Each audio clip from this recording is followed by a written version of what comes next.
ಅದೇ ಜೊಲ್ಲೆ ಮೇಲೆ ಕಂಪ್ಲೇಂಟ್ ಇದೆ. ಜೊಲ್ಲೆ ಮುರುಗೇಶ್ ನಿರಾಣಿ ಮೇಲೆ ಕಂಪ್ಲೇಂಟ್ ಇದೆ. ಜನಾರ್ದನ್ ರೆಡ್ಡಿ ಮೇಲೆ ಕಂಪ್ಲೇಂಟ್ ಇದೆ. ಅವ್ರ ಮೇಲೆ ಏನೂ ಮಾಡಲ್ಲ. ವರ್ಷಗಟ್ಟಲೆ ಇದೆ. ಅವ್ರ ಮೇಲೆ ಯಾಕೆ ಮಾಡಲಿಲ್ಲ? ದಟ್ ಮೀನ್ಸ್ ಟು ಸೇ ಕೇಂದ್ರ ಸರ್ಕಾರ ರಾಜಭವನವನ್ನು ದುರ್ಬಳಕೆ ಮಾಡ್ಕೊತಾ ಇದೆ. ಎಲೆಕ್ಟೆಡ್ ಗೌರ್ಮೆಂಟನ್ನು ಡಿಸ್ಟೆಬಿಲೈಸ್ ಮಾಡಬೇಕು ಅಂತ ಹೊರಟಿದ್ದಾರೆ. ಸೊ ಅವರು ಕೊಟ್ಟಿರ್ತಕ್ಕಂಥ ನೋಟಿಸು ಕಾನೂನು ಬಾಹಿರವಾದದ್ದು. ಇದು ಸಂವಿಧಾನವನ್ನು ಕೊಲೆ ಮಾಡ್ತಕ್ಕಂಥ ರೀತಿ ಇದೆ. ಪ್ರಜಾಪ್ರಭುತ್ವವನ್ನು ನಾಶ ಮಾಡ್ತಕ್ಕಂಥ ರೀತಿ ಇದೆ. My role is not there. Where is my role? ಹೇಳಿ ನೋಡೋಣ, ನನ್ನದು ರೋಲ್ ಏನಿದೆ. ಏನೂ ಇಲ್ಲದೇನೆ ಅನಗತ್ಯವಾಗಿ ಇದು ಮಾಡ್ತಾ ಇದ್ದಾರೆ.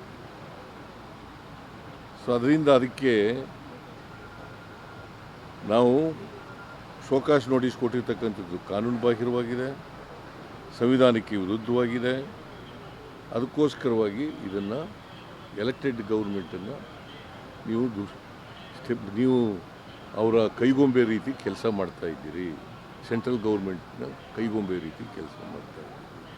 ಇದನ್ನು ವಾಪಸ್ ತಗೋಬೇಕು. ಯಾಕಂತಂದರೆ ಚೀಫ್ ಮಿನಿಸ್ಟ್ರಿಗೆ ಅಡ್ವೈಸ್ ಮಾಡೋರು ಯಾರು? ಅಲ್ಲ, ಗವರ್ನರ್ಗೆ ಅಡ್ವೈಸ್ ಮಾಡೋರು ಯಾರು? Council of ministers. ನಾವು ಅಡ್ವೈಸ್ ಮಾಡಿದ್ದೀವ? ನಮ್ಮನ್ನು ಕೇಳಿದಾರ? ಆಮೇಲೆ ಮುಖ್ಯ ಕಾರ್ಯದರ್ಶಿಗಳು ಪತ್ರ ಬರೆದಿದ್ದಾರೆ ಡೀಟೈಲಾಗಿ. ಅವತ್ತೇ 26ನೇ ತಾರೀಕು 6:30 ಕೊಟ್ಟಿದ್ದಾರೆ. ಅದನ್ನೂ ನೋಡಿಲ್ಲ.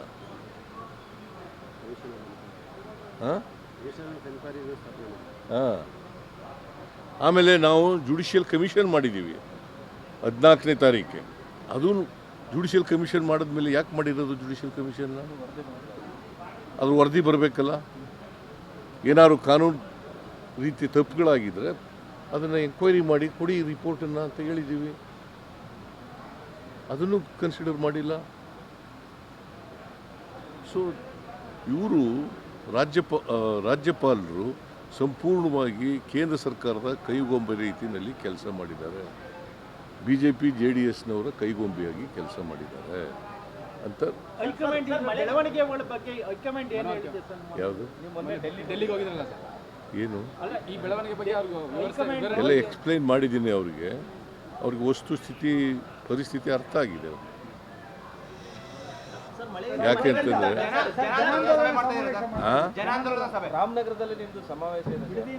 ಇವತ್ತು ಬಿಡದಿನಲ್ಲಿದೆ. ಮಾಡಲಿ.